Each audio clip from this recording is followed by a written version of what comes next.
Thank you. Well, I know that I've certainly crossed paths with Lee in the past, and I've been around quite a long time, and my history is in person-centred planning and working together for change. Before that, I was an occupational therapist. Now, I'm just leaning over here, I'm a professor for digital solutions with Chester University, and I tell you that because I think it's really funny. But it's because I, like you, think there are so many opportunities around digital that we stay focused on relationships, but digital can help us do a lot of stuff.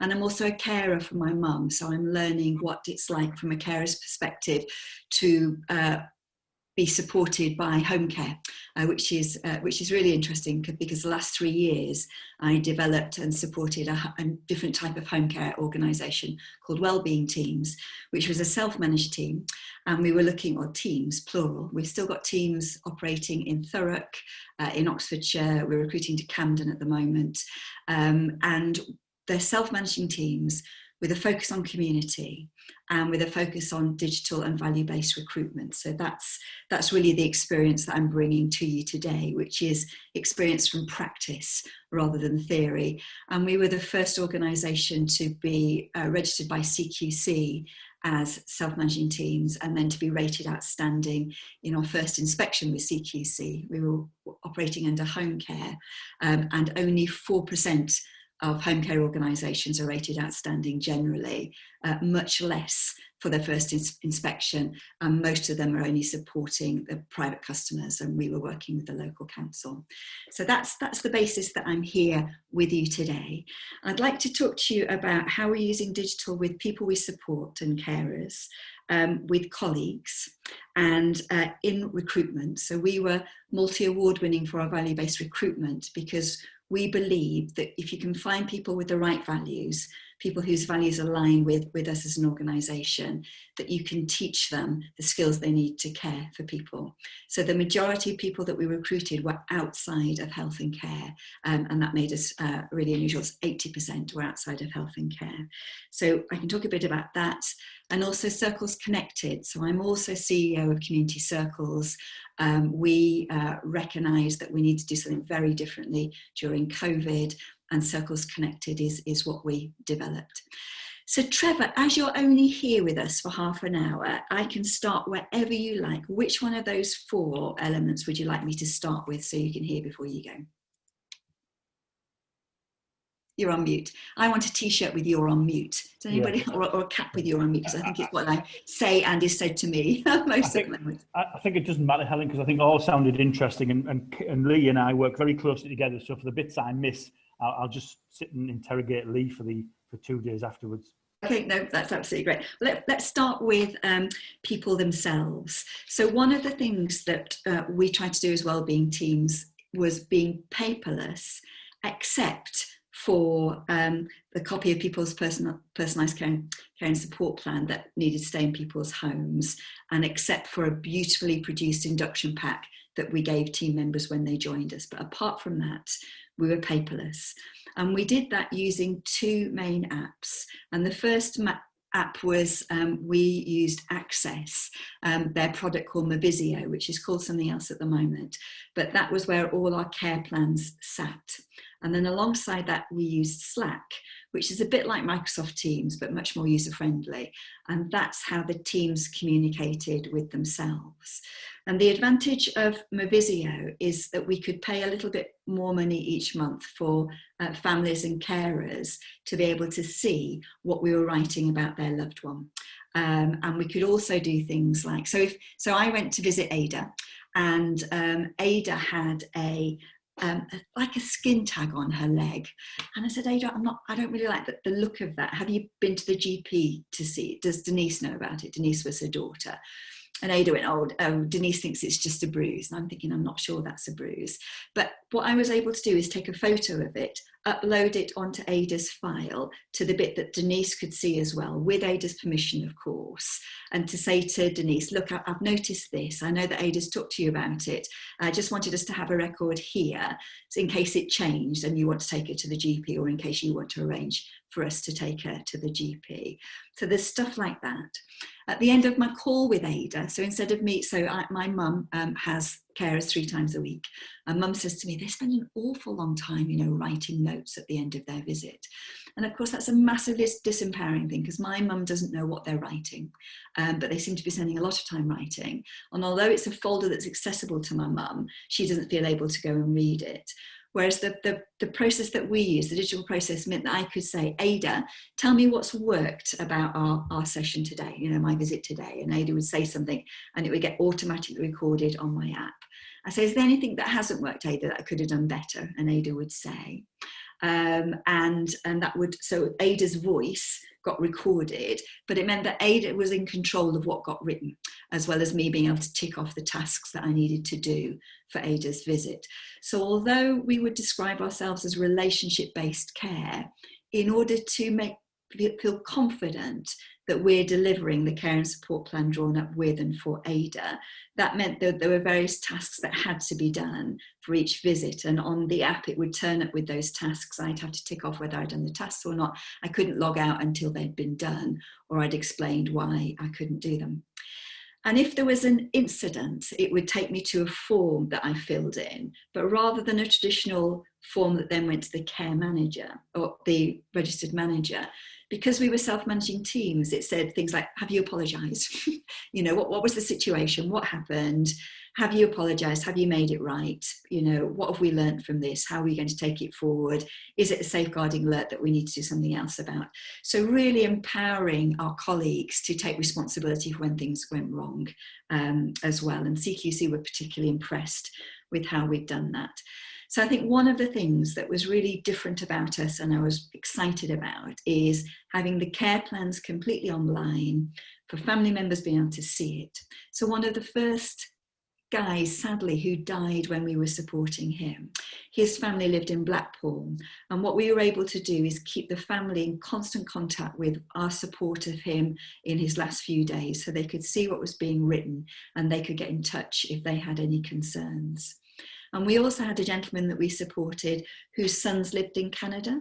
And because of the time zone, they said the first thing that they did when they woke up in the morning was check the learning logs to see what had gone on with Dad over the night for them, but day for us, so that they could feel like they were connected. It was also how families could leave us messages and we could stay in contact. And, by families being able to see the learning logs, which often isn't services at their best, they would contact me as the registered manager, say, we're not happy with the amount of detail that Jan's leaving in the learning logs supporting mum, which is a fantastic quality assurance process, kind of thing. So it meant that families were working with me to make sure we were delivering the best support that we could, doing the best recording that we can, and everybody felt connected. So that was the care and support planning online process, which was great. Not perfect, but great.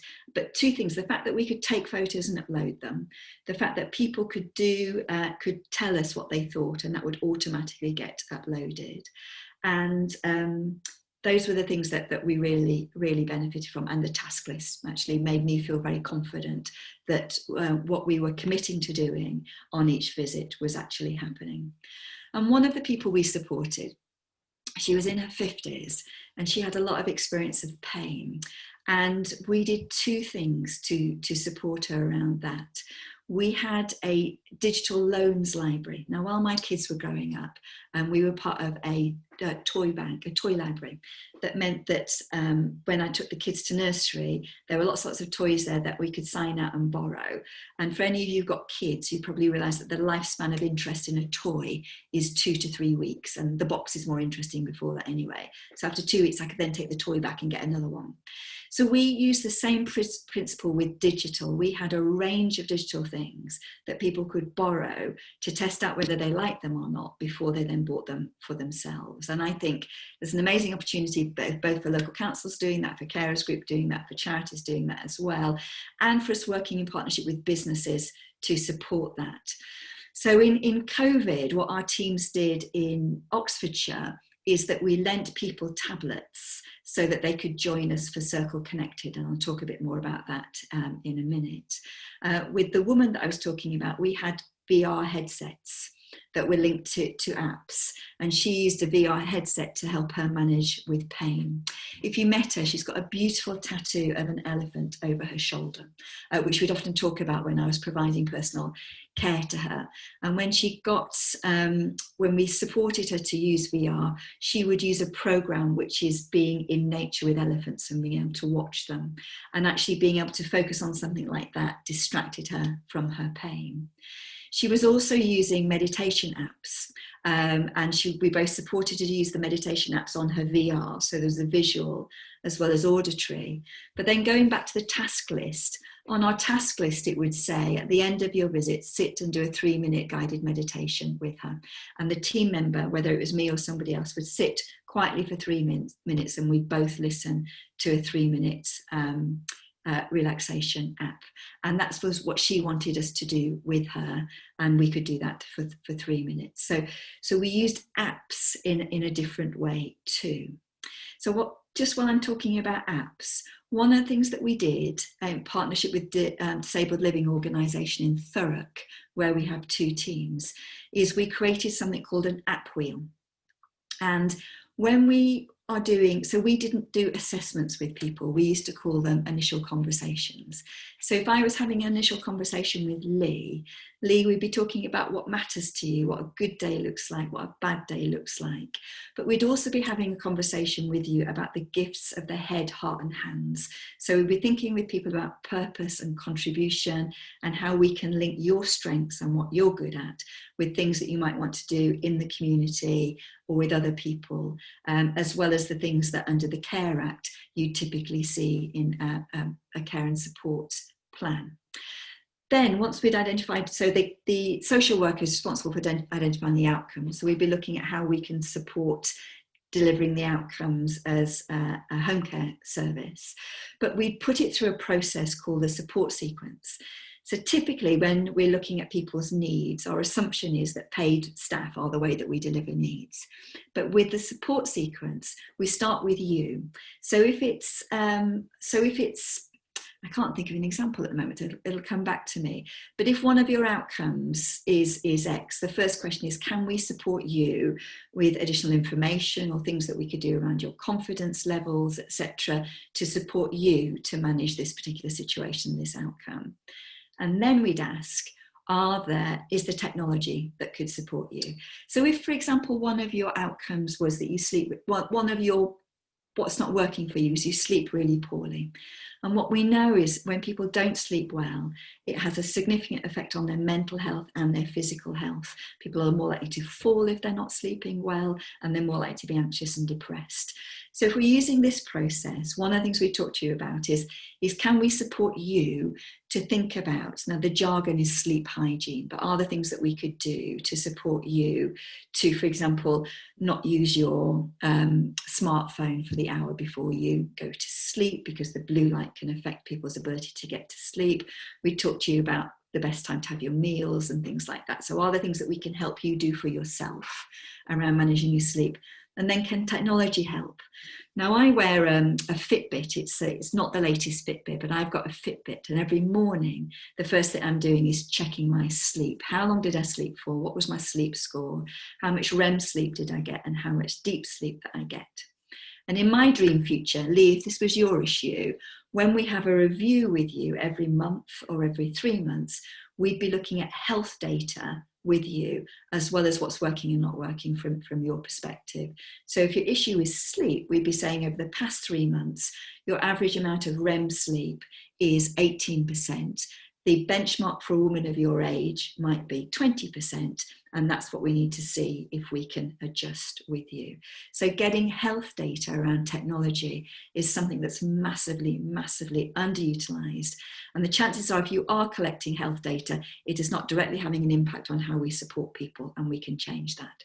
So the support sequence, self-care, are the things that we can support you to do for yourself. Can we use technology? And then it's, can friends and family help? So a simple thing, back to technology, is with a Fitbit, you can do things like have competitions with your friends and family about how many steps you're doing a week or how many steps you're doing a day. So there are simple things like that that we could do together, as well as walking groups and all the other things that you would imagine. So friends and family. Then are the things going on in the community. So this is where social prescribing comes in. And if we were doing social prescribing, that's the question social prescribers ask, in terms of, we would have had the conversation already with Lee about what's a good life and what's a good day, as well as what's working and not working. And then the question is around your outcomes and what will be a good life. How can we tap into what's going on in the community? But it's not just physically what's going on in the community, and of course that's particularly challenged at the moment, but it's what's going on an online community, on communities of interest that are online, and for us, circles connected. So we would talk about that. Then we'd be thinking about, are you using universal services? So are you using the Falls Clinic, etc.? Are you using continence support, or whatever your issues are? And then how can we best use wellbeing workers to support you to achieve your outcomes? So we make sure that we're thinking in the round about technology, about friends and family, around community. When we're thinking about the best ways of supporting people, we don't just jump straight to how can a wellbeing worker help? So an app wheel is when you get to the second stage of that, how can technology help? We would have an app wheel that reflected Hartlepool's priorities and carers' priorities, that might be health and wellbeing apps, choice and control apps, think leisure apps. So we would cluster apps around the particular categories that is important to people in Hartlepool, or the care app priorities, or the 5 ways to wellbeing. So if I was having the initial conversation with Lee, when we get to technology, I'd say, all of these apps are great things that might be useful. Lee, are there any of these apps that you'd like to try over the next month?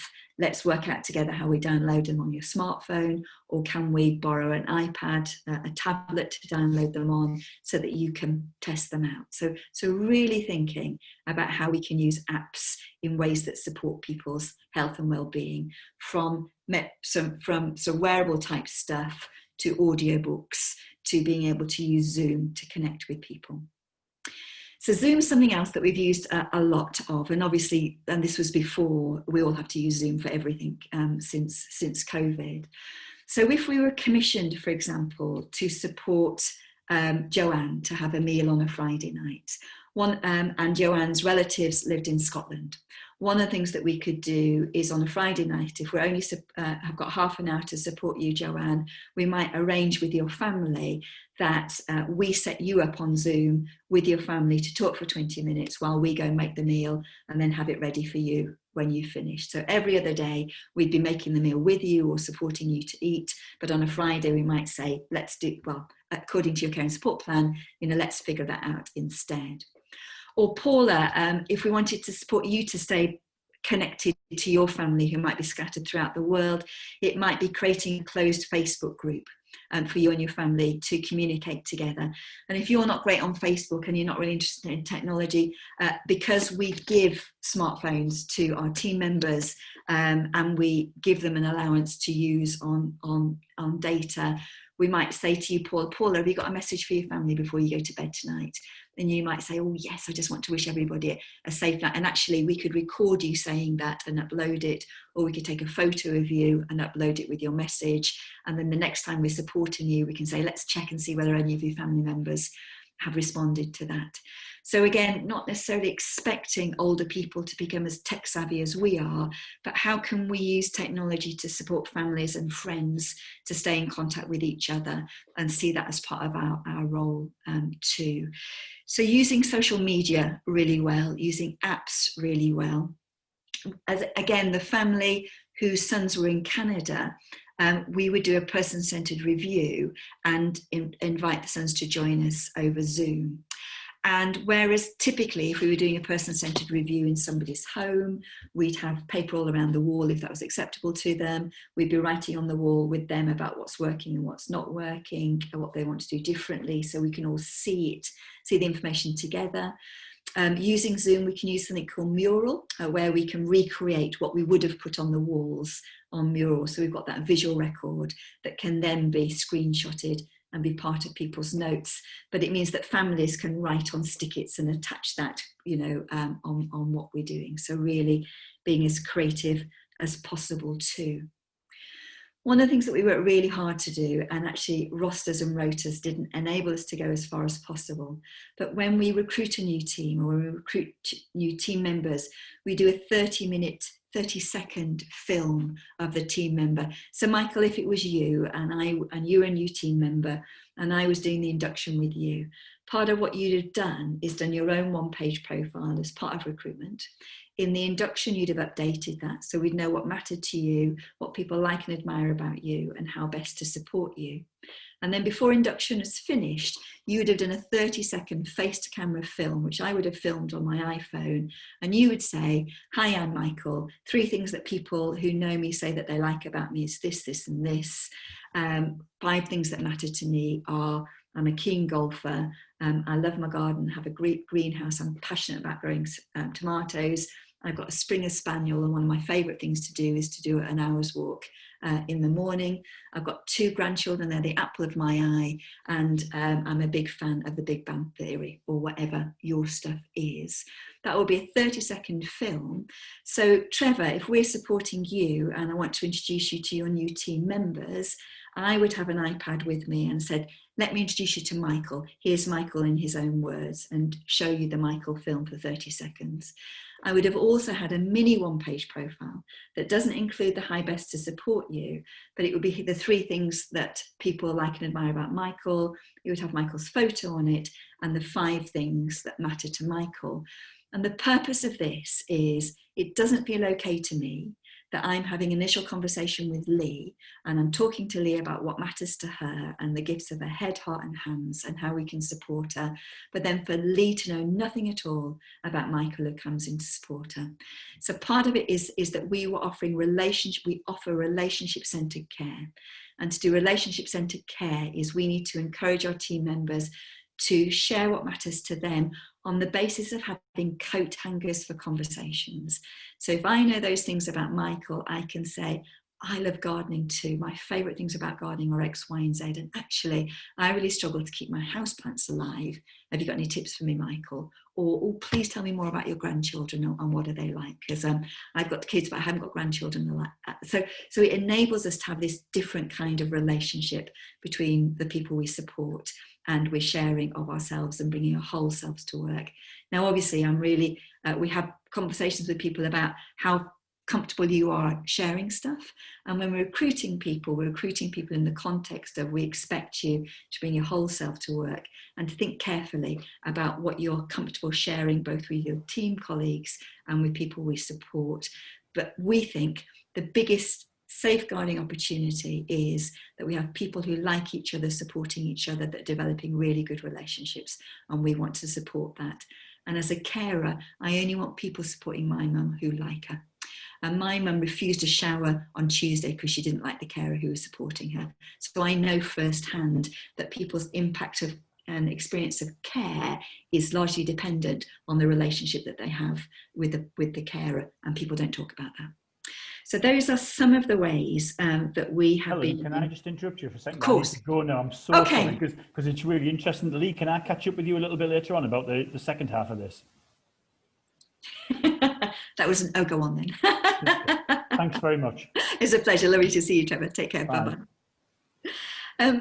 The other thing, and this is my OT at heart bit, is I think we should expect everybody's home to be a smart home, and that should be the default. So in the same way that I think most people should be wearing a wearable, and my mum is one of these people that has this thing around her neck that if she falls, she's supposed to press it. The most advanced version of that is a wearable that is also a falls monitor, but is tracking other data that matters to mum and her health and us as a family. We had co-production champions, which are people who are supporting us with their gifts of their head, heart and hands. And one family we supported, she was 82. She made maximum use of Alexa. She had smart plugs everywhere. She had video entry as well.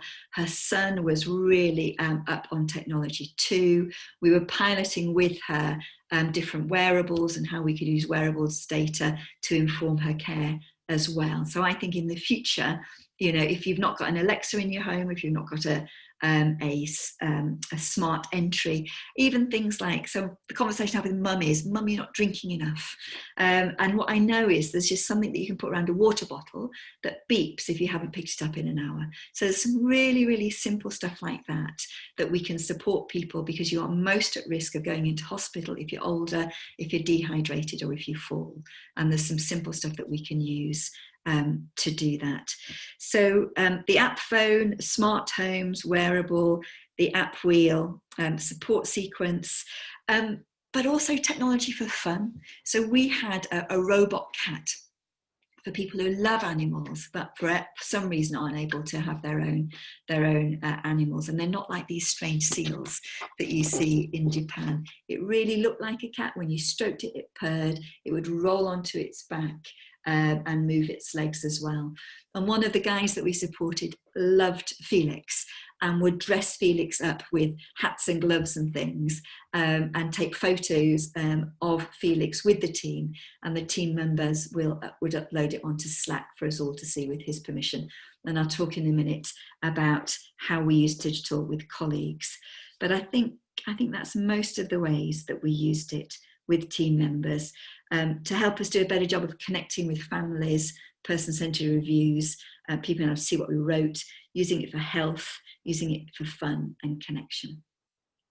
So if we're going to colleagues, I mentioned that we use Slack, and what people say is that home care is a lonely job because you're probably doing it by yourself. You might only have a team meeting once every month, once every 6 weeks. You'll get a phone call from the office to tell you to do X, Y, and Z, but you probably don't see your colleagues very often. And I don't think that's the way to create a work environment where people thrive.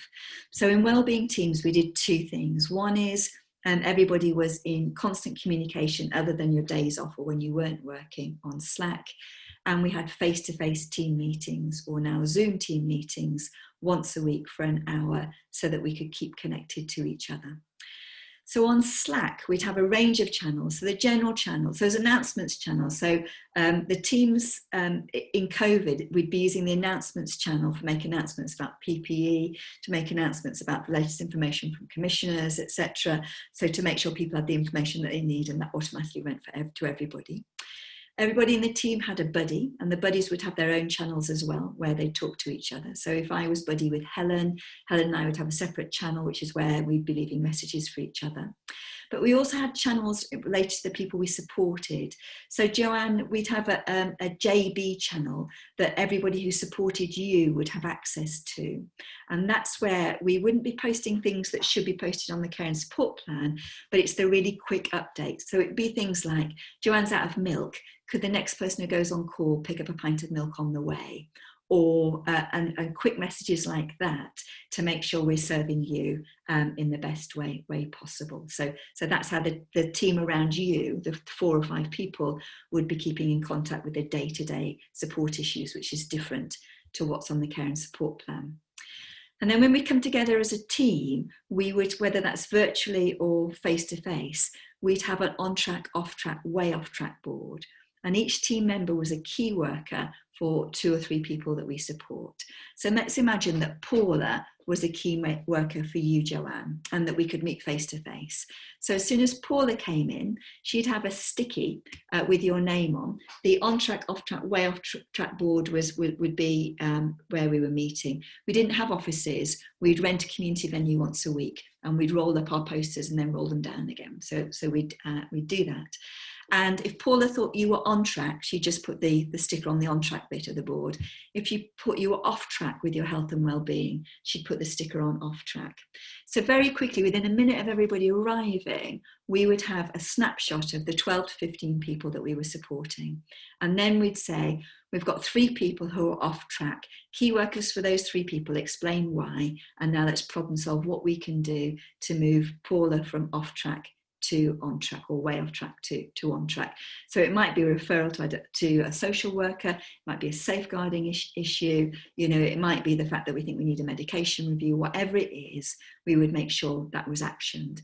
So it's a bit like doing a mini case review for everybody every week. but it meant that the whole team would have a snapshot of where everybody's up to.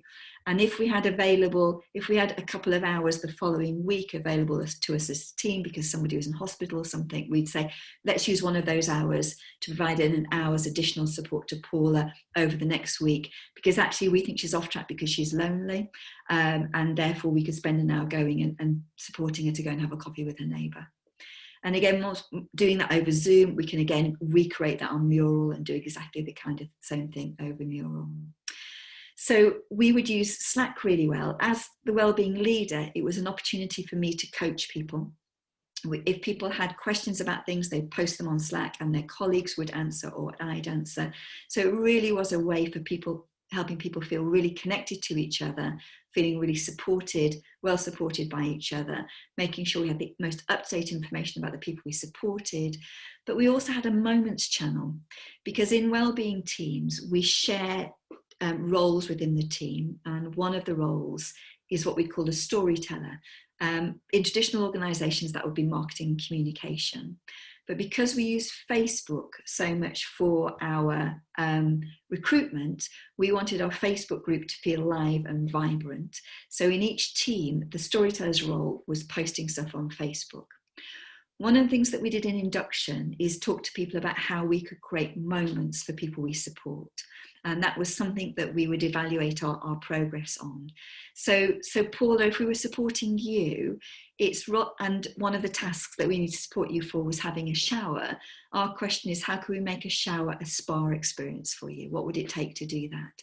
Or if our support for you was putting cream on your foot, it's how can we make putting cream on your foot a foot massage experience for you? So we're always asking, how can we make your day?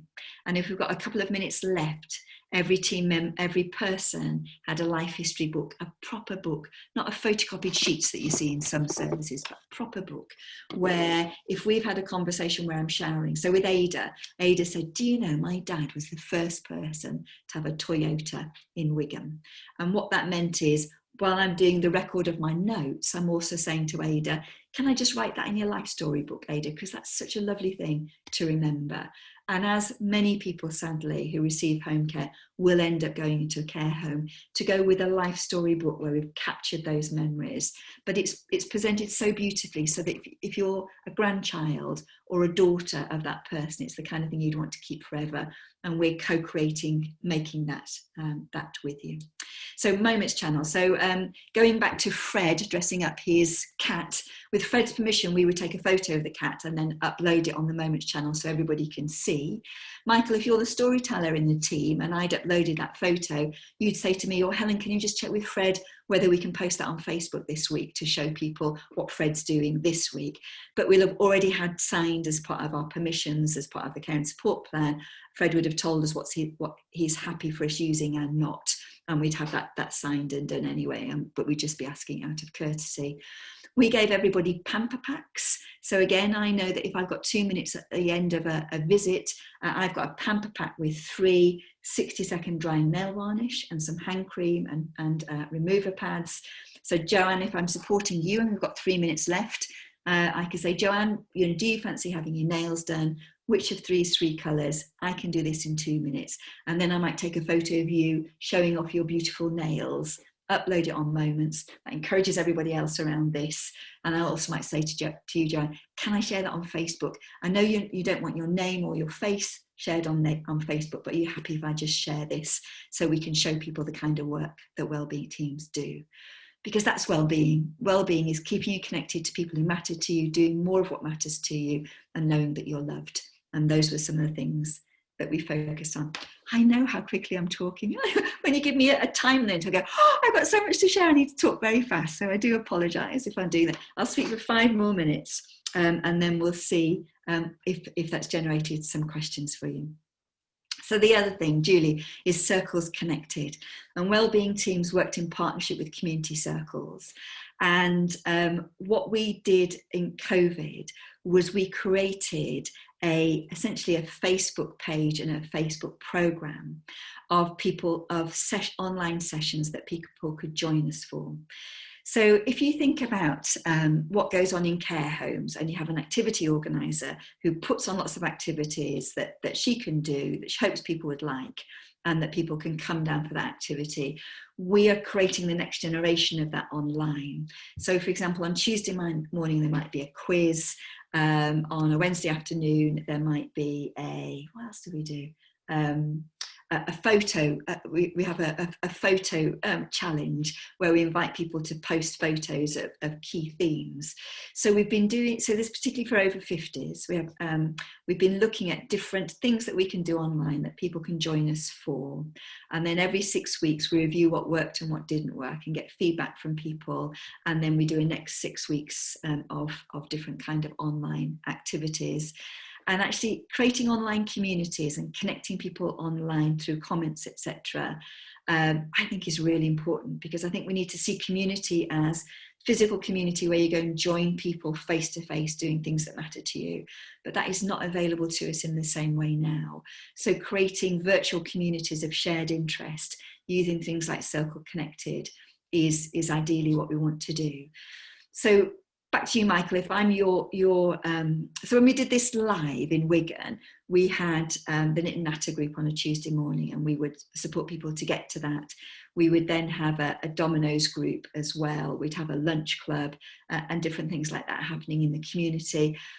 Not replicating what was already going on in the community, but where there were gaps, we were creating the alternatives and making sure we could get people to them. So a kind of social prescribing element. We were the first provider organisation to have a social prescriber, Becky Noy, who we still have. So we really are, committed to that ethos of how can we connect people to what's already going on in the community, and if what they want to do isn't happening, how do we create it? So if I was supporting you on a Tuesday morning, Michael, I might say, Michael, have you seen what's going on Circles Connect this week? Shall I get the post up that says everything that's happening this week? And shall we look at what you might want to do? And shall I set reminders on your phone or with Alexa, so Alexa reminds you to log on to Facebook when it's time for something that you've chosen on Circles Connected? So that was what we are trying to do as well, and that still goes on. Okay, so I've covered people, colleagues, Circles Connected. I'm going to take a breath. So if you want to think about any questions that you've got, and then I'll see what I can do to answer them. So it was 35 minutes non-stop, but I hope that's that's some things that are at least mildly interesting to you. Julian, I don't know if you want to host this bit of question and answer. Gosh, almost speechless, but I can't be. Gosh, what a range.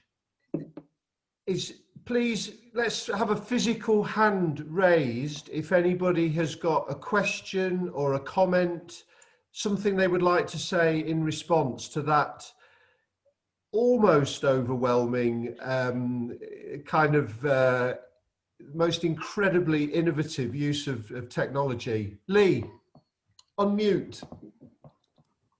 Unmuted.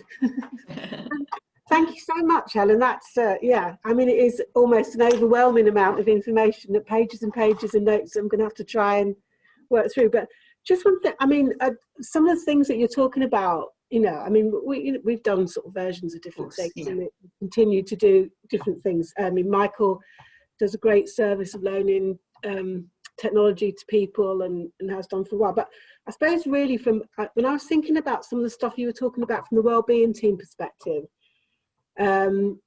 really interested, I suppose I'm going to ramble a little bit, probably not really a question, more of a sort of comment. I mean, really interested in some of the keeping people safe at home technology. We've got a really old-fashioned telecare service. I mean, it is so the technology is so out of date. It's sort of embarrassing when we give people one of those things, yeah. So that's one of the things we're looking at anyway. But I was really interested. I hadn't thought that things like Alexa, using that technology in a really different way, I think is really interesting. We've started looking at the potential of smart televisions and Facebook portal as a way of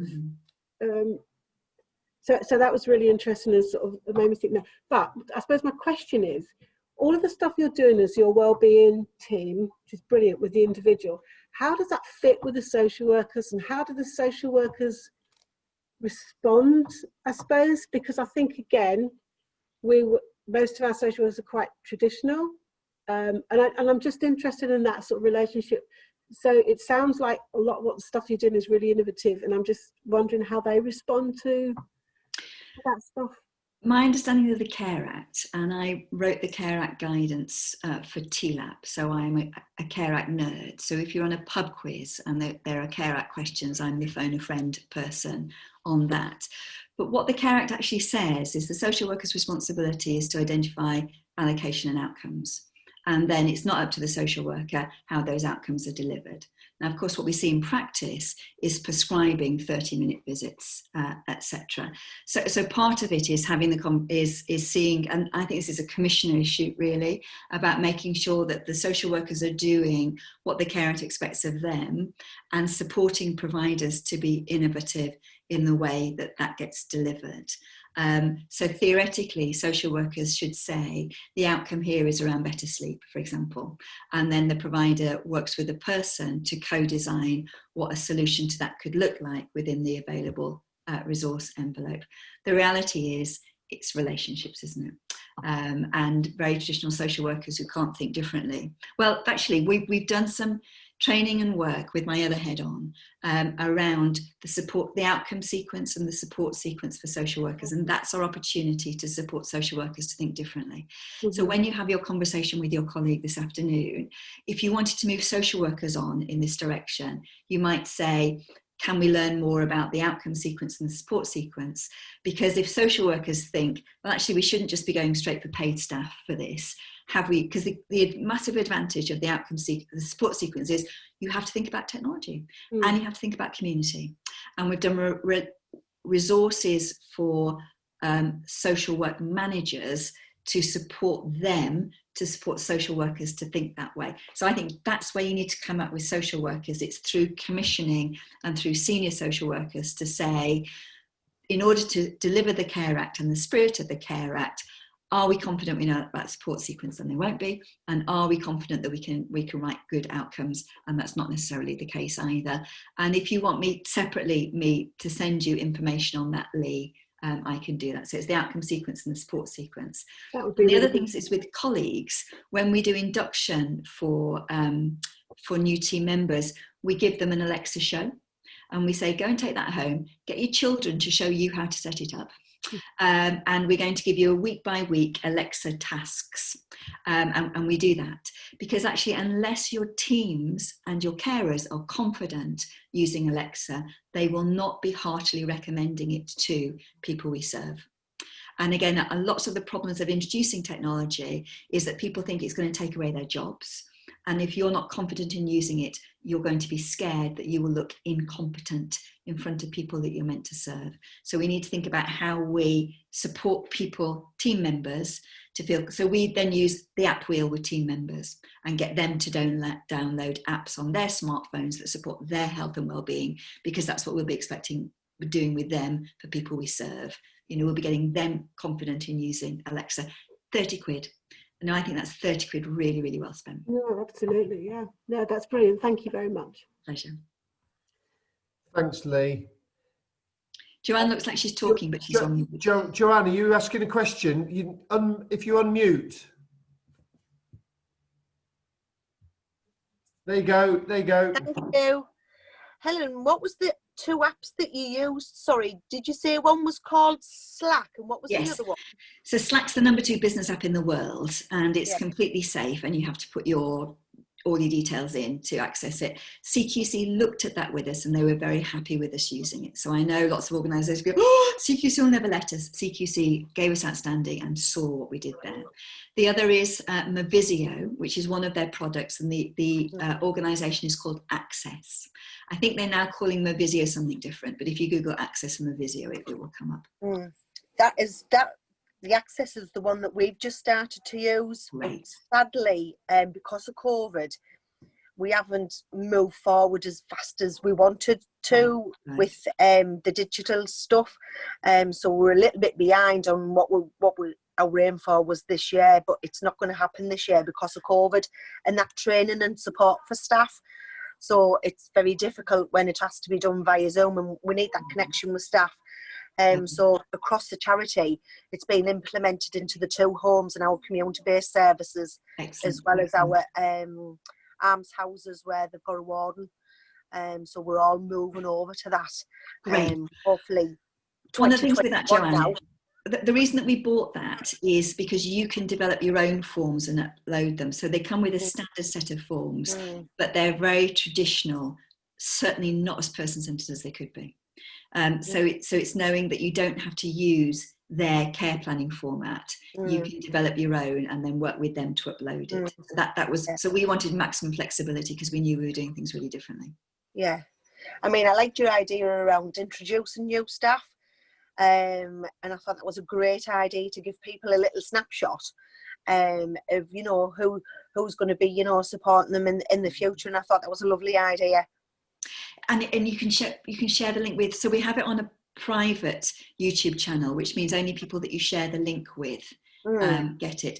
But as the daughter of somebody who's receiving home care and not knowing who's going in, mum not knowing who's going in, not knowing anything about them, you know, if somebody had said to me, here are the 6 people who'll be supporting your mum, you can learn a bit more about them in these films, I would have felt completely different. And it took me 30 seconds. The challenge is when you're shooting them, not for it to sound like a dating agency. Hi, I'm Michael. Yes, my name is, and I like. Yeah. But again, if you're interested, I can share with you a couple of examples that we've got permission to share to show you what that looks like. But again, it's making it personal. It's all about making it personal. And the reason that we still had proper files in people's homes is that we had the 1-page profiles beautifully printed out and in the files. So Lee, if I was supporting you, I could say, let me show you who's coming on next. Lee, it's this person here, and point to their 1-page profile. So it's that kind of thing. And we did visual rotas for people, and we could stick people's photos and unique profiles on that too. Brilliant. Thanks, Joanne. Wonder if any of Michael or Paula, Chris or Helen. Paula. Hello, Helen. I'm just sort of thinking about the self-managed teams. Who are they responsible to, and who do they go to, and how much management input do they have, and who's that management person who they would go back to if they needed to? So I was the registered manager, so therefore legally responsible under CQC for the quality of the service.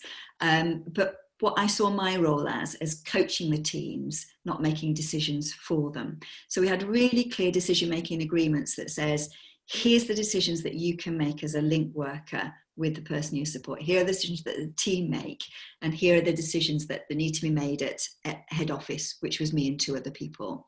And actually we wanted the majority of decisions down here, and I should only be making decisions that have legal ramifications, kind of thing. So everybody should know what needs to be recorded on the CQC portal, for example, around near misses and kind of things like that. We didn't see that as just the responsibility of the registered manager.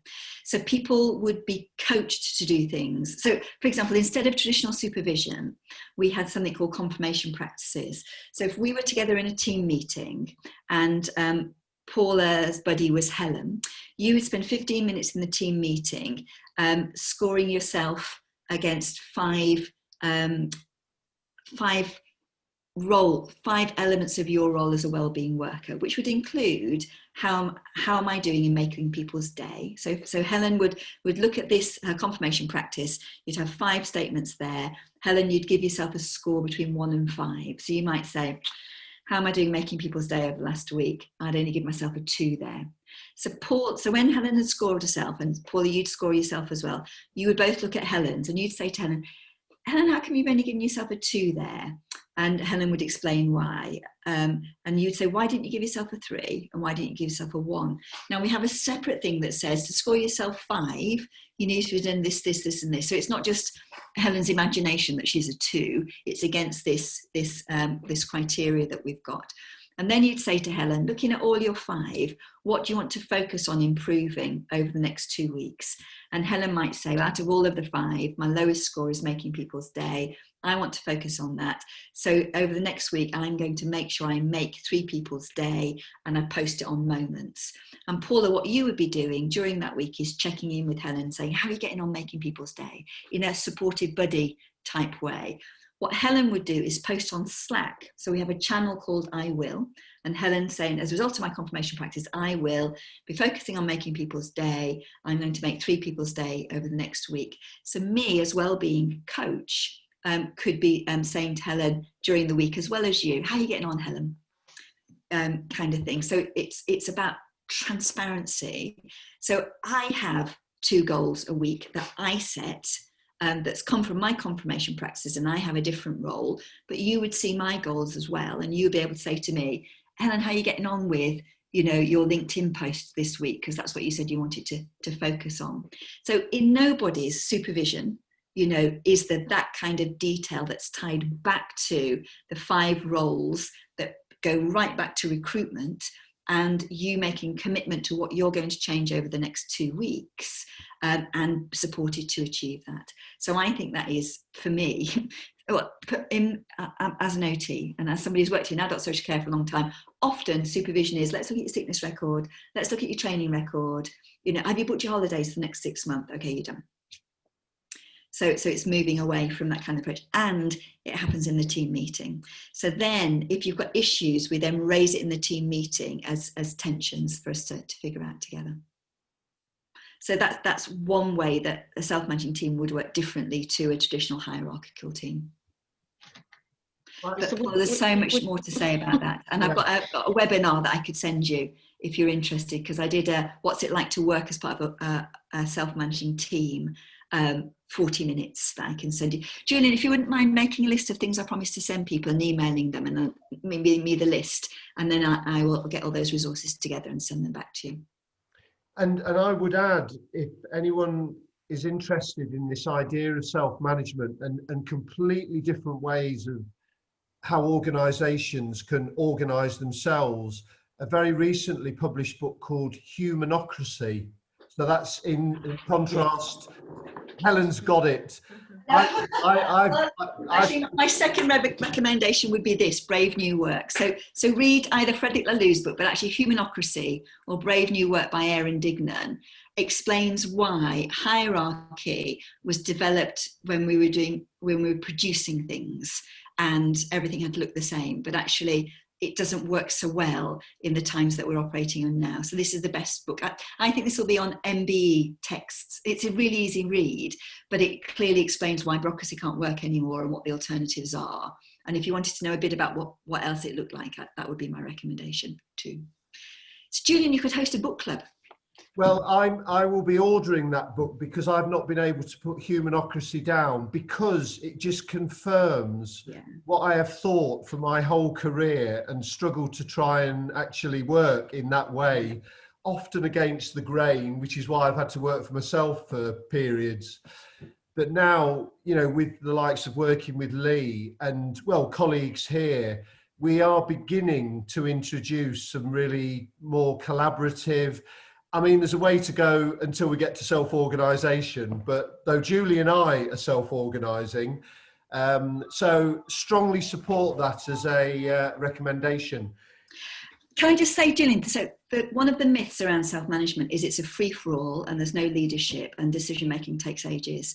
And actually, I've worked in the NHS as an OT. There is more structure in wellbeing teams than there is in the NHS, but it's structure for liberation, so that you know what you can make decisions about without having to ask people's permission. And there are no bottlenecks for permission giving. And as I was the registered manager for CQC, I knew my neck was on the line and I could go to prison if things went badly wrong. So our quality assurance processes were really rigorous and robust. But what it was doing was creating the framework for self-management. So actually it's really rigorous. It's absolutely not a free-for-all at all. And it's demonstrating itself in the business world in much higher levels of profitability, staff retention, innovation. So it plays out in all different sorts of fields. And, you know, we are, I believe, on the cusp of a revolution in how we think about how we need to organise ourselves to deliver effective outcomes for people. I mean, it's really exciting. And the most exciting thing about it is it brought decision making as close to individuals we serve as possible. And I think that's been an aspiration for many of us for a long time. So it cuts out all the lag. So if I was serving somebody, if I was a team member, I knew exactly how flexible I could be in the way that I was supporting people and what decisions I could support people to make. And that's part of the beauty of it, really, is it enables us to be agile and flexible and respond to people's issues really, really quickly. That's carers and people we support. And I mean, the likes of Michael, because his organisation is so lean, is kind of self-organising by default, in that they are incredibly close and to their users and very responsive. And although I don't know in detail how Chris and Paula work, my sense is that carers is quite like that as well. So people may not even be aware that they're following these principles. You do become aware of it when you work in the NHS and to some extent in the council. Mm-hmm. Oh, we've gone over by 3 minutes, Julian. I'm happy to stay for 2 more if Michael's got a burning question or Helen's got a burning question. Michael. Yeah, sorry, just quickly, 3 quick points. First of all, as an organisation, it's refreshing to hear that we're doing lots of good things, but we know we could do better and more. And actually, after this meeting, I'm going to deliver a tablet to a 98-year-old lady so she can WhatsApp her family video links, which is good. Secondly, I think what's key is about recruitment. So as a user of services myself, I think recruitment of PAs who actually get me and when I'm at work who get the organisation is crucial. Yeah, so we want people to come in fresh and with new ideas, but also to understand the ethos of me as a person and the organisation. And finally, for the people who know me, to try and get me to do a 30-second slot on talking about myself would probably be impossible. And I think I'd probably need about 15 minutes. That's lovely. We're working with them. Really sorry, but I'm going to have to go because Okay. I've got the workmen coming to the day centre. But lovely to hear from you this morning, Helen. And if you could send some information, that would be fantastic. No problem at all. No problem. Bye bye. Bye bye. We're working with Clinton, who's a disabled activist and co-chair of TLAP, and he employs personal assistants himself to use our value-based recruitment process right through from start to finish. So Michael, again, Julian, if you're making notes about things for me to send, how we use value-based recruitment for PAs so that you are in, so we go beyond anything that we've done before and can connect people to your values and what matters to you. That's what we're exploring next. That's great. I've just got a new PA in post and I've told her the probationary period's 2 years. I like that. Good. Many thanks, Michael. So just, have you got anything, Helen? We need it to be brief. Unfortunately, we could have Helen for another hour. I don't think I have any questions. It just brought up lots of ideas, which was brilliant. I appreciate that. Thank you. That the only thing to share with the partners really is that I hadn't thought about before for this group, but we've got some Y-safe smoke alarms. So they sort of capture, it's an app-based thing, like technology like we're talking about, and that's the idea is that you would put them, it's a fire alarm in a vulnerable person's house, but it would share information with someone who looks out for that person. So if, for example, they were putting things on the stove and forgetting about them, and it monitors patterns of behaviour that could potentially risk fire risk, as well as actual fires and things. So for the befriending service, we've struggled a little bit with placement because a lot of the people we support don't have family and friends who would monitor that app for them. Mm-hmm. Partners at the hospital of God or the council or carers think that maybe any of your service users might benefit from that. We've got, I think we've got about, if we've got 15 or 20 for a pilot. So just for after this, if anyone's interested as people they think might benefit from that, let me know and we'll try. What's it called again, Helen? They're called a Y-safe alarm. Just when you were talking about families and friends linking in, sharing information about what you're doing for people, I thought that might fit nicely with that it's technology from Fire Angel. And That's brilliant. My mum's got a fire assessment on Monday, so I'm going to mention that. And see if they know. right. So, It's a lot of places are using them, so we got funded for it to run a pilot. So we're just looking for people to sort of take them on and see if they work and if they're beneficial. So it's just to put it out there, really. thank you very much. Listen, Helen, thank you so much for your time. I knew it was going to be interesting. That I've been badgering for weeks to get this off the ground, and everyone was really keen, but you know, we're also making progress on other fronts. So a very big thank you from all of us for your time. It really is appreciated. I'll get you that link.